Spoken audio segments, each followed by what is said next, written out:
And then there's Sarah Ashbourne's father. Says he always finds you a bit odd. He also says he saw you leave their residence around 5 a.m. Military man, you see. Never quite got out of the habit of rising early. So he was the first to discover what you did to her. Knife wound. In the subclavian artery, to be exact. Fatal in about 3 seconds. Completely silent. Not your MO. But then we usually discover the bodies in a second location after you send us one of your charming little maps. You believe that I'm a serial killer? Why would I believe that? I'm unsure. It's likely either inadequate police training or you're simply not very good at your job. What about the finger? Some kind of keepsake? No, we were friends.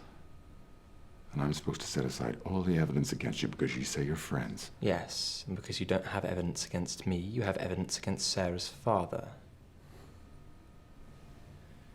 Convenient that Mr. Ashborne happened to be looking out of the window at exactly the right time to get a full description, yet he neither saw nor heard anything before then. You partly explain that with the subclavian artery wound, a method of killing so efficient it's practically silent, but what kind of person would know how to do that? Perhaps a recently retired vet whose military training so ingrained he still wakes up at 5 every morning. And then there's a missing finger, not a keepsake, a gesture, yes, but not a gesture of affection, a gesture of anger, because the question's not why the finger, but why the index finger. The answer also tells you the motive. Why his daughter? Why now? Sarah had found evidence of his crimes and he had to do something so that she could no longer literally or metaphorically point the finger.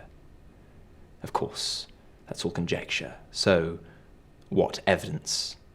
The killer sends you printouts from a map website, a site that could have been accessed from, say, a family computer, shared history. Maybe the images were even open on a web browser, images that Sarah would barely even remember having seen until last week when your department made the killer's messages public. All you have to do now is compare the graphics, locate the site used, obtain a list of ISPs that visited the locations, and cross-reference the list for an ISP attached to an address in Enfield, which you'll find belonging to the Ashbourne residence. Would you like me to repeat all that?